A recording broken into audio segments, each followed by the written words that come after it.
India and Pakistan are leveling fresh accusations against each other, saying both sides carried out overnight attacks. This is the third straight day of the worst fighting the two countries have seen in decades. And we have new video today from Indian-administered Kashmir, the aftermath of overnight cross-border firing and shelling. India has accused Pakistan of attacking 3 of its military bases with drones and missiles. Islamabad denies carrying out those attacks.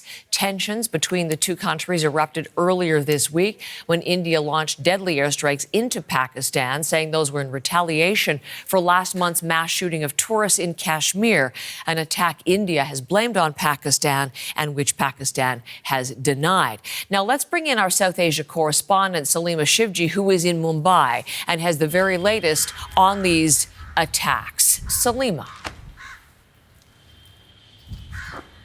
Well, it was very intense overnight militarily in the contested region of Kashmir. We saw a lot of heavy shelling overnight, blackouts in some cities in that area, as well as heavy shelling and artillery, really nonstop firing along the line of control that divides the Indian side of Kashmir from the Pakistan-administered side. And so we're seeing, as you saw in some of those visuals, homes being destroyed. A lot of people actually sort of fleeing from their homes. They're trying to keep safe, staying a little bit further away from that contested border as the heavy shelling continues.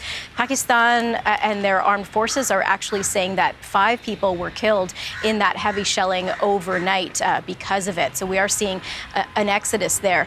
We're also seeing a lot of blame. As you mentioned, India and Pakistan each blame each other for ramping up these attacks, as well as a lot of claims and counterclaims. And really, it is hard to decipher what some of the military action is, what is actually happening on the ground because of those claims and counterclaims, and a lot of disinformation in the media as well, as each country really tries to have their spin come on top.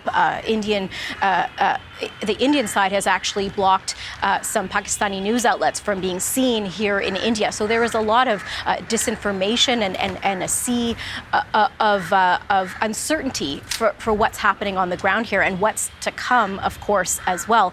We heard New Delhi claiming that Pakistan had shot drone attacks towards several of their military facilities. Pakistan is denying that as well.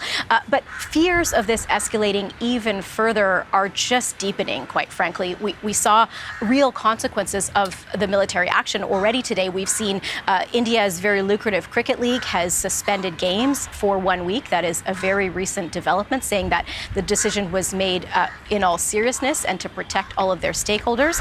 India has also closed 24 of its airports in the north, the ones that are closer to that contested border, and the markets are plummeting in both of those countries. So very real consequences that are following this military action, and the fears that this could just get worse and descend into an all-out war.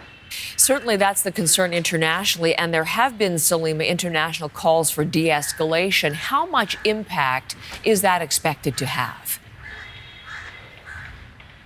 Well, look, you're right. It's been a really consistent voice from the international community saying that these tensions have to be dialed down. These are, of course, 2 nuclear-armed nations, India and Pakistan, and this conflict is so deep-seated and long-standing, and there have been so many flare-ups over the intervening decades since, they've been fighting over this region for nearly 80 years. So the international community is speaking as one. We do know that there's a severe diplomatic effort on the Pakistan side as well. One of the Pakistani ministers actually confirmed that he's having daily talks with people from Saudi Arabia, from the UAE, the United Arab Emirates, as well as China. Everybody really trying to dial this down. The Indian side as well is in close contact with many international partners. But the issue is the world is a very different place than it was the last time that this conflict flared up, that India and Pakistan had a military confrontation. That was in 2019, rather. And we know that this military confrontation, the conflict now, is already way worse than what we saw just 6 years ago. So there is a question as to how much effect the international community might have.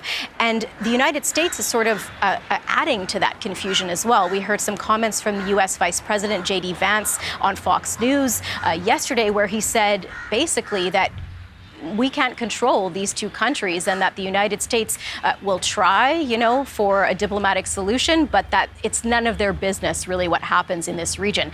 So that sort of sheds a light on the difference in the international sphere, in the global world right now, with the United States perhaps no longer able to play the role of mediator to dial down tensions here in, as you said, a military conflict that's already more expansive than we've seen in decades between India and Pakistan, two nuclear-armed countries.